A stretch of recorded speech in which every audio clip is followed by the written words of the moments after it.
دا اللہ کلام دے جبریل علیہ السلام روڑے دے پر رسول اللہ مبارک باندی نازل کرے دے او بید رسول اللہ مبارک دے جون مقصد دے قرآن تعلیم و اشاعتو ما پا خبرو کوئی سادہ خبری دا اللہ تا طرف دا کلام راغلے دے جبریل علیہ السلام روڑے دے پر رسول اللہ مبارکی نازل کرے دے او دا رسول اللہ مبارک رالی گل دنیا تا و داغ پیغمبر گرزیدل و جوڑیدل اگر دے قرآن کا رسول اللہ مبارک چکم خبری کری دی رسول اللہ مبارک چکم کارونا کری دی اگیت احادیث ہوئی قولی احادیث دی بزبان باندې وینا شوی دا او کارونا رسول اللہ مبارک کری دی اگیت فعلی احادیث ہوئی او کارونا باندې رسول اللہ مبارک سکوت کرے دی سم مطلب رسول اللہ مبارک قرآن دی یو کار شوی او رسول اللہ مبارک پہ خاموشی اختیار کری دا دام حدیث دے یعنی دا پیغمبر کار دادے چی آگا یو خلاف شریعت کار وینی آگا با کھل کر میدان تا روزیو داغی مخالفت بکے آگا با منی کئی تو چی با یو کار باندی خاموش باتی شنو دغم حدیث دے نو قرآن دغا متنو قرآن دستورو قرآن منشورو دا اللہ کلامو معلقو گرانو دا رسول اللہ مبارک پا زبان بانے داغی تشریح وشوا او اغا تشریح دا رسول اللہ مبارک احادیث دی بیچون کی وقتاً پا وقتاً زمانہ اگدکی کی و نوی نوی مسائل اغا مخی ترازی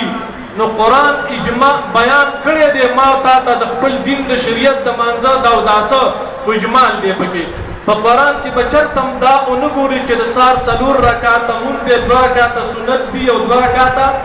فرض دی او دا چلور وان اڈک دی دا قرآن کشتا نشتا تاسو پی نبوی که منتا پتا رچے دا قرآن کی نشتا نبوی که دماز پکیم لس رکاتا منشتا نبوی که دمازگر چلور رکاتا منشتا و نبوی که دماغام پینزا رکاتا منشتا او نبوی که دماز فتن نه رکاتا منشتا او نبوی که استاسو شل رکاتا تراویشتا دا کم زین راوردی لیو حالم کی منش نسان دو رکاتا پرز دماز مکیم چلور رکاتا پرز دمازگر چلور رکاتا پرز دماغام دری رکاتا پرز دماز فتن چلور رکاتا پرز او دری رکاتا اغوی تر واجب دی دوست دا کم زین رال نو دا رسول اللہ مبارک پا زبان دا دی بیان شوئے دے او رب العالمین موی رسول اللہ مبارک چکم بیان کئی نو دزان بیان نکئی وما ينطق عن الهوى ان هو الا وحی یوحا رسول اللہ مبارک چکم بیان کئی نو آغا وحی بھی تو دی قرآن تا وحی جلی و اخکارا دا الفاظ دی چکم دا اللہ دا طرف ہے جبریل علیہ السلام تے تلفظ کرے دا اللہ دا شان سر چکم تلفظ و کم کلام مناسب دا اللہ کلام دے او دا حدیث دام واحدہ فکر دام واحدہ فدا دیتا وحی خبی وی پتا اگر زلطا الہام شوی زلطا وحی شوی دا کہ قرآن دے کہ احادیث دی او بے احادیثو کی پورا مسائل اگر واضح نہیں قرآن اصول دی احادیث اصول دی بے داغین علماء خصوصاً دا امہ اربعہ اگوی کوشش کرے دے وہ مسائلی دی او باسلی او آگا مسائل و تفقہ ہوئے سو تو وی دا دا فقہ مولا تا موریدو بھی دا دا بینو دام اگا دا قرآن نا رو باسلے شوی دی دام دا حادثنا رو باسلے شوی دغم دینم دیو شریعتم دیو علم ہوئے فاتر اب تک متوجہ ہوئے اس دا دومرا نظام دا دومرا پیغمبران راتل دا اللہ دا عظیم کلام راتل او دا غید پارا دا رسول اللہ مبارک قربانین مخطقیدل رسول اللہ مبارک قربانشتا کنشتا مصیبتون اڈیرو کلگو رسول اللہ مبارک کوئی ماتا دا قرآن پا اشاعت و خریگو کی اغا مسائب رسیدلی دی چه دا بل پیغمبر تما او بیر آزور پسی صحابہ اگوی کم مشقتونا برداشت کری اگر یو میش کنے چه پکار دول عمر کم نبیانی کی صحابہ و حکایت کی صحابہ بین آغی اگر جن و سیرت دا وی کومې قربانۍ دي وي شهدا شوي دي که نه دي شوي پوزې ته پکې کټ شوي که نه دي کټ شوي غوږونه کټ شوي که نه او د دې نه لږ وړاندې لاړ شي بل پکې ګران کم کار شوی و د رسول الله مبارک خوږ تره د شهداو سردار د شهداو سردار د احد په میدان کې کومه سپینه قلعه چې ده د هغه اویاو شهداو سره خف مدفون دغه درې صحابه دي چې د هغوی قبرونه ښکاره دي هغه سره څه شوي غوږونه پوزې او بل څه ټول تعلیم یافته خلک یې زړه یې راوباسلی شوی او څه دې جوړ شوي امیل دې جوړ شوی و څه دې جوړ شوي زړه یې راوباسلی شوی او امیل دې جوړ شوی دی او بې هندي هغه غاړې ته اچلې ده هغه امیل او چې کله هغوی ظاهرا هغه میدان وګټو هغوی ته چې کوم ښکارېدل په دویم ځل باندې کافرانو نو هغه هنده سره د هغه امیله ګډېدل او په هغه امیل کې د حمزه رضی الله عنه زړه پیللی شوی و دا قرباني د څه لپاره وه دا جنګ په سیاست باندې و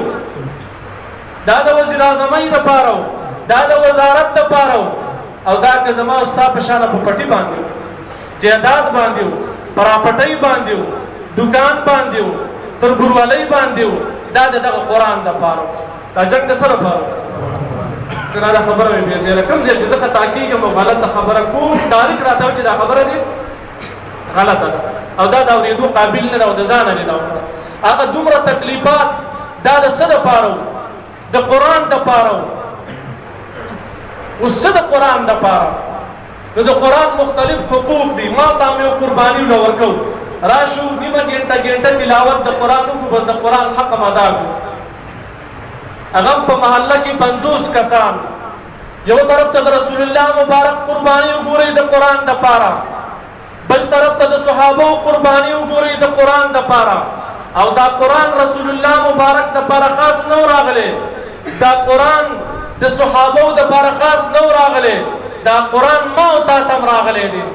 دا زما او ستا دپاره هم دستور هم دی او منشور هم دی او ضابط حیات هم دی که نه عمران صاحب نه دی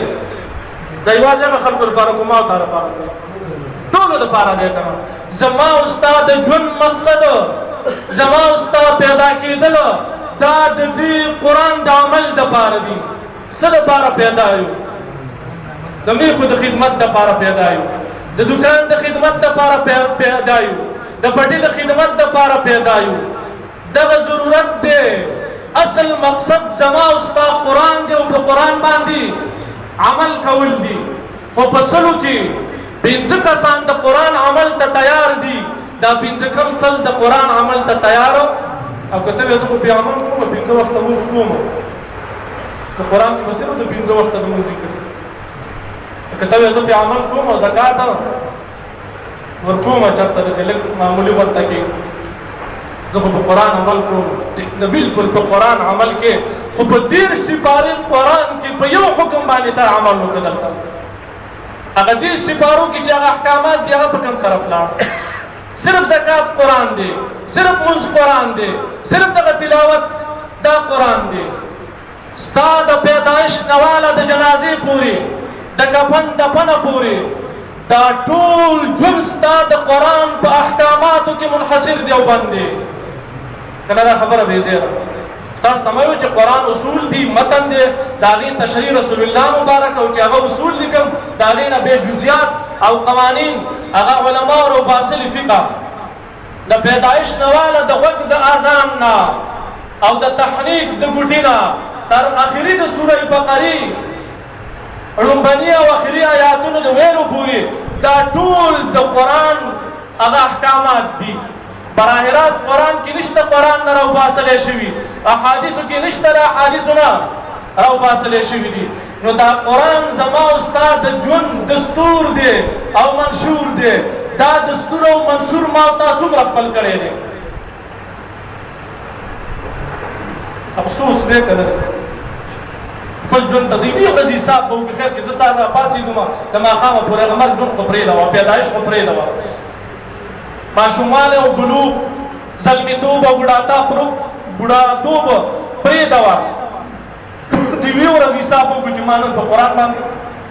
څومره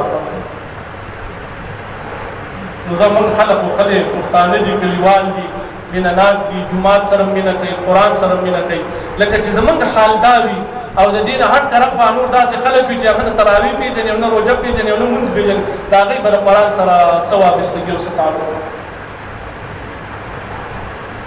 قرآن ما تا دپاره راغلی په دې به عمل کوو ټول به برابر کوو انشاءالله او اوس انشاءالله نو وعده وکړو دا وعده موږ د الله سره په ازل کې کړې ده الستو بربکم قالو بلى ته زموږ رب یې نو چې ته زموږ رب یې او ستا کوم حکم دی او کوم کلام دی هغه به موږ دا وعده موږ کړې او د دې وعدې برانه ان العهد کان مسؤولا او د وعدې مخالفت او بیا د الله سره او د الله د پیغمبر سره او د قرآن سره دا سړی به په دې منافق ګرځي رسول الله مبارک د منافقت 3 علامې دي یو علامه پکې دا ده چې دی وعده وکړي نو دی به هغې څه کوي مخالفت به کوي نو که موږ د دغه وعدو مخالفت کوو نو یقینا موږ به ځو او د منافقت په کټهره کې به ودرېږو الله دې موږ د منافقت نه وساتي دغه یو څو خبرې د عمل په بنیاد باندې چې صرف دا نه چې تلفظ او ختم او وشو او یا بس راشه روژه کې قرآن ته واخله اګه روژه وي او که روژه وي او که ته وړوکی او که غټ دا ټول ستا د ژوند دپاره ستا د ژوند د راتېرېدو دپاره دا قرآن رالېږلی شوی دی نو په دغه قرآن باندې به عمل کوو